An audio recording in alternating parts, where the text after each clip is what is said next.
The Idaho Batholith formed during the late Cretaceous compression event. At this time, the dense oceanic Farallon plate was subducted beneath the more buoyant continental North American plate.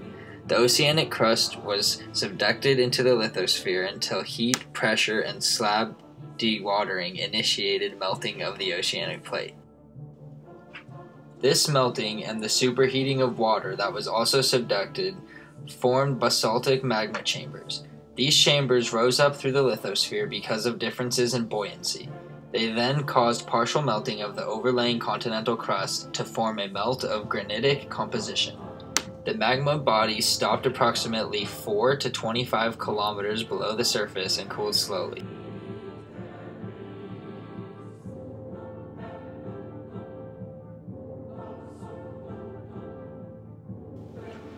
After cooling, the granite body moved upwards in a process of orogeny and revealed itself as the peaks and hills you see today in central Idaho.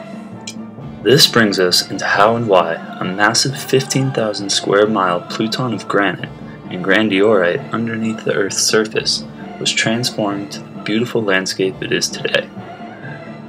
In the case of the Bitter Creek Mountains, which are arranged on the northwest part of the Batholith near the Montana border, these mountains started out as a body of granite underneath the surface that caused a massive bulge in the surface of the continental crust. A large part of the bulge then slipped off the top of the granite batholith, exposing it to the surface and allowing it to rise more. The displaced continental crust would come to be known as the Sapphire Block and came to a rest in western Montana. The newly exposed granite was ground down and weathered by glaciers from various ice ages to form the awe-inspiring glacial features we see today. So what are some of these features and how were they formed? There are 4 main features that were formed during the Ice Age periods where glaciers sculpted the batholith. These are cirques, U-shaped valleys, arêtes, and horns. Massive cirques formed at the beginning of the glaciers, and, as gravity pulled them down, all of the rocks and sediment that the glacier picked up carved massive U-shaped valleys over time. With this process came the formation of tall pointed ridges called arêtes that form 2 U-shaped valleys that come together and form a W. Occasionally, where multiple cirques came together, a tall pointed structure called a horn is formed. An example of this is Trapper Peak in the Bitter Creek Range. After the various glacial periods, the climate began to warm, and so a new process of erosion started. Snowmelt now carves V-shaped valleys all throughout the Sawtooth and Bitter Creek ranges, and in many cases, paternoster lakes can be observed, creating beautiful alpine lakes and babbling creeks. In the Idaho Batholith, granite is the most popular rock type. This is an intrusive igneous rock that is rich in quartz. However, there are 2 main types found in the Idaho Batholith: granite and grandiorite. Granite is usually lighter in color and contains more potassium feldspar. Grandiorite, on the other hand, has darker tones. This is because grandiorite contains more sodium and calcium, also known as plagioclase. Although these 2 seem similar, they have differences in rock color and content. These rocks were created during the Cretaceous period, which was about 65.5 million years ago. This is proven by radiometric dating and field relationships. This is the last and longest period of the Mesozoic era. They were formed due to the late Cretaceous compression event, said to be around the Oman Mountains. This event is where the Farallon plate, which is oceanic, subducted underneath the North American plate, which is buoyant. Melting occurred with lithospheric heat, pressure, and slab dewatering. This water formed magma chambers that were basaltic. These chambers then rose up because of the buoyancy of the North American plate. This caused partial melting of overlying continental crust, forming a granite deposit, also known as the Idaho Batholith.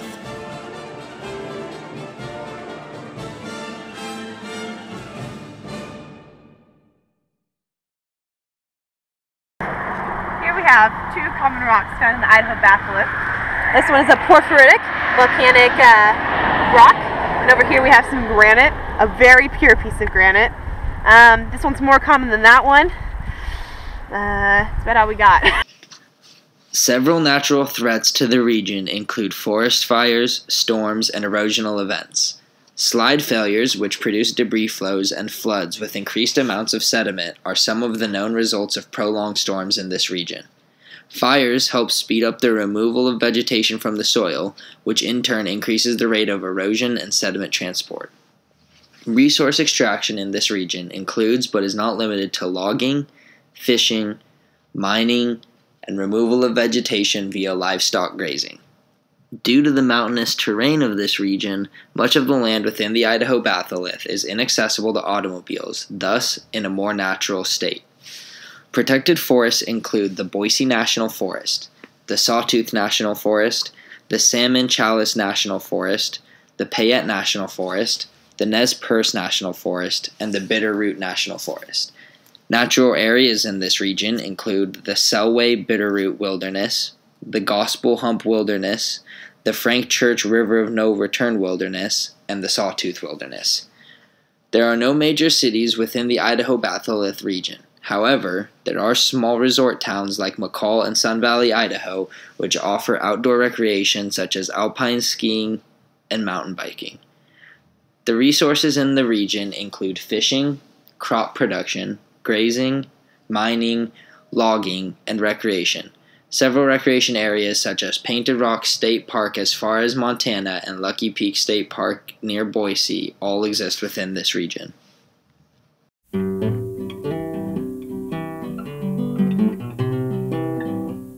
I was walking around in Denver one luckless rainy day when Kilpatrick's man catcher came up to me and did say, "I'll lay you down $5 quickly as I can if you'll hurry up and catch the train. She's starting from Cheyenne, way out in Idaho, way out in Idaho, working on the narrow gauge way out in Idaho."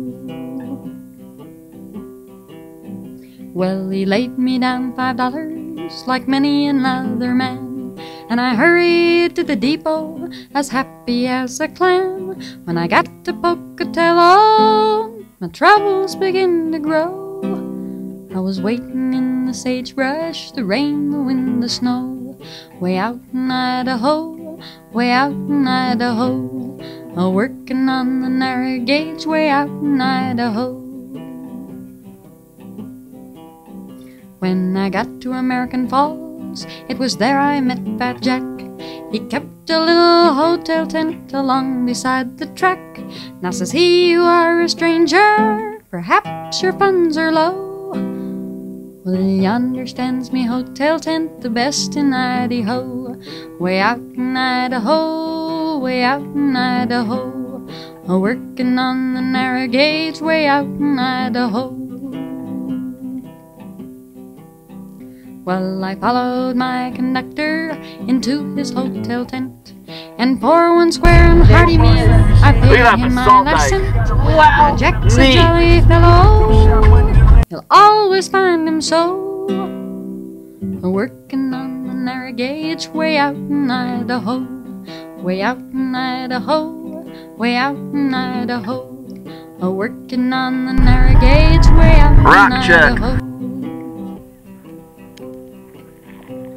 Well, they put me to work next morning with a cranky cuss called Bill. I can't. They gave me a 10-pound hammer to strike upon the drill.